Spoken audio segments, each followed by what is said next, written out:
Hello, you're watching World Talks on TVP World. My name is Sascha Fahrbach.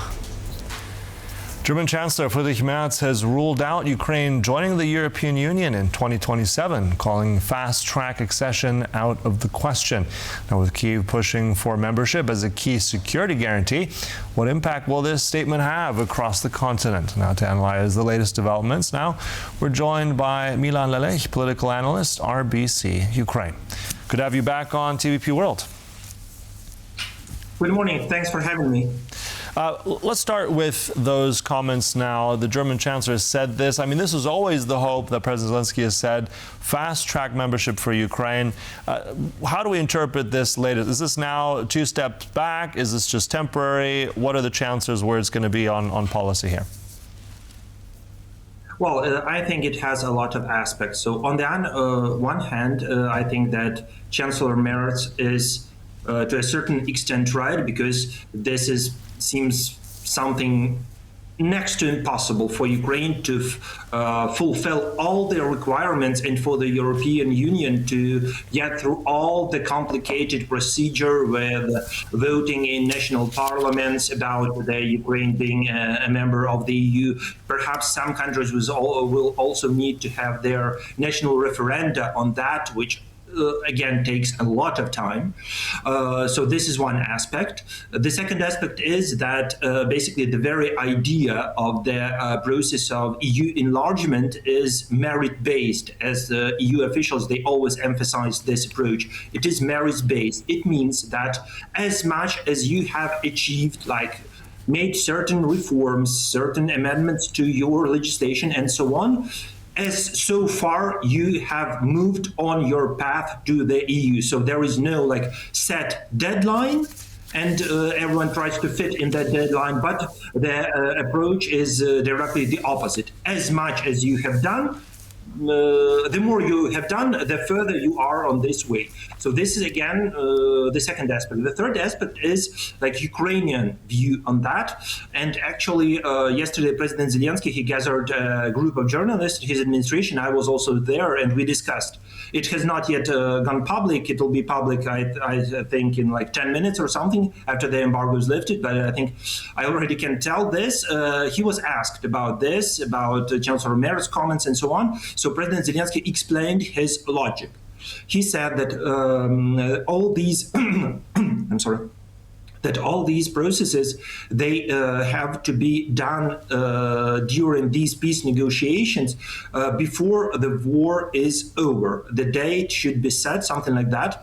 I don't remember the exact quote, but the idea is that after the war, Russia will try their best and do everything Russia can to undermine the future of Ukrainian European integration, both in Ukraine as well as in Europe. I mean, like helping or promoting different anti-Ukrainian powers in different countries. We have the situation in Hungary, for example, and there are some little Orbans almost in any European Union country, so that have already some partnership with Russia or may have some partnership in the future. So he said that, okay, let's do it now. Let's put a certain date. It's not necessarily the 1st of January 2027. Not necessarily, but still something in a very foreseeable future. That there should be a date, something like with the candidate status for Ukraine, you know. For example, we haven't fulfilled all the requirements to become a candidate to the EU several years ago, but it was given us, so to say, like in advance or something. But there was a list, there were 7 requirements for Ukraine. If Ukraine failed to fulfill them, we would be deprived of this candidate status. But luckily, we managed to fulfill everything, so we are a legitimate candidate. Maybe something like that. Zelensky, this is his view, and I also perhaps share it, because it also definitely makes sense. You said also the process merit-based. I know that Zelensky has put this high also on his priority list, and saying also very much, I think, in the last 24 hours, that this is a kind of part of what he sees as key security guarantees for Ukraine, trying to put that also in there. You mentioned merit-based. I mean, without going into too much detail, this Copenhagen criteria, I mean, the average time it takes for a state to join the European Union, that's roughly around 10 years. This is a long road, many things, but at the same time, if we look at the enlargement report from last year in 2025, there's always been high marks for Ukraine. If we look also, though, at the same time, Turkey, for instance, that's also kind of technically still in the process of being a candidate. So where does this move Ukraine? Do you think this is now moving? I mean, hope is fading. Is it something realistic? Is it going to join the ranks of Turkey and be years and years of stalled negotiations? What does this do politically also, this kind of statement of Germany saying, well, we're not doing it on the 1st of January 2027? Well, I think that we are not moving somewhere to Turkey. I'm still very optimistic as a big proponent of European integration of Ukraine, as well as the majority of population of Ukraine. They are absolutely support joining the EU in the nearest future as soon as it's possible. Well, with Turkey, I think this is a slightly different story because it's more about, I think, in my view, not about fulfilling or not fulfilling certain criteria, but about the political will of the country, of the nation and its leadership, either to join the EU or not.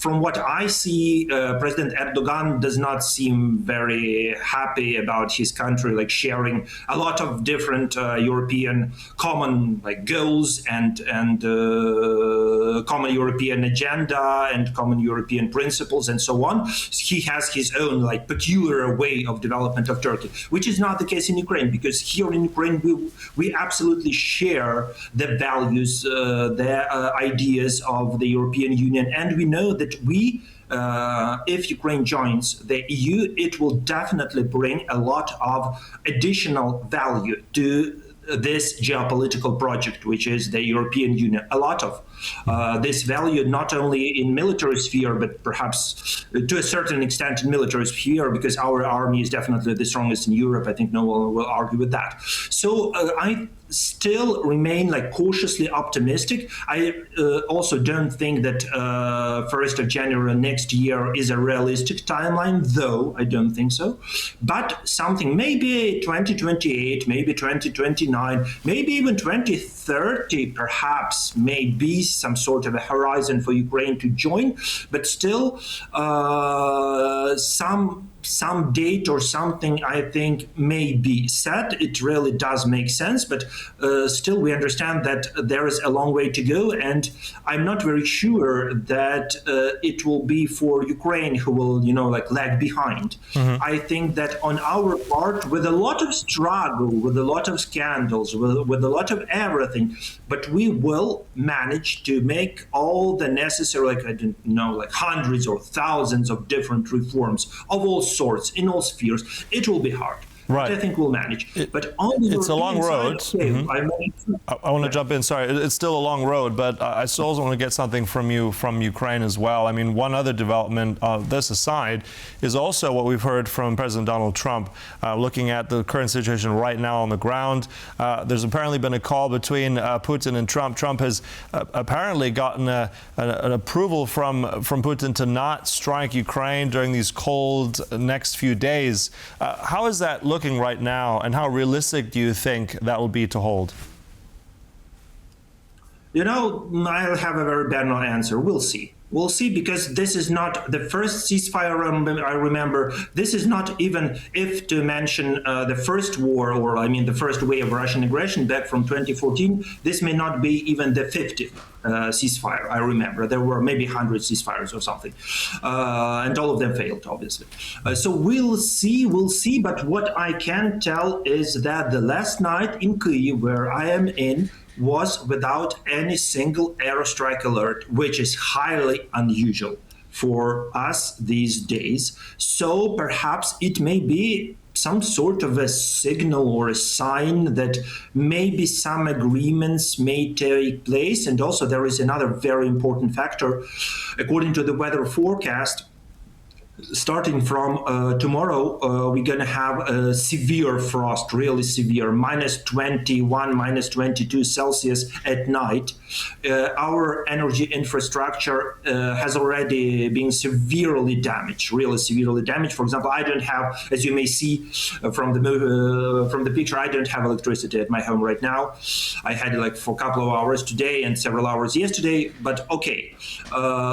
The frosts are coming, and everyone before yesterday news about the possibility of a certain ceasefire, almost all the Ukrainians, or at least all the residents of Kyiv, were sure that the Russia will strike again, because this is the moment for them to strike. Minus 21, minus 22, and we have hardly recovered from the previous waves of attack, not yet fully recovered.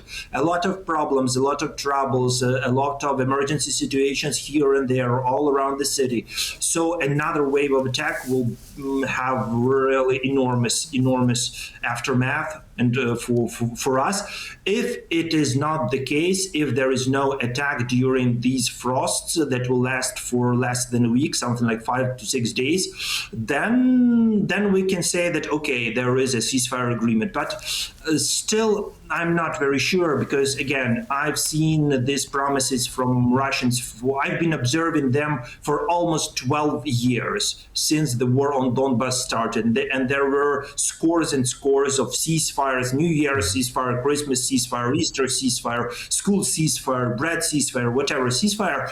And no ceasefire lasted for a more or less reasonable amount of time. Right, so but on this front, it is encouraging, as you said, in those last 24 hours, as fragile as it is. Let's hope that it does pave the way for more. Look, thanks as always for sharing all your thoughts there. That was our guest, Milan Lelich. Thank you so much.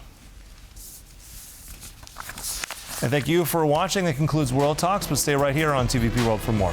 Goodbye.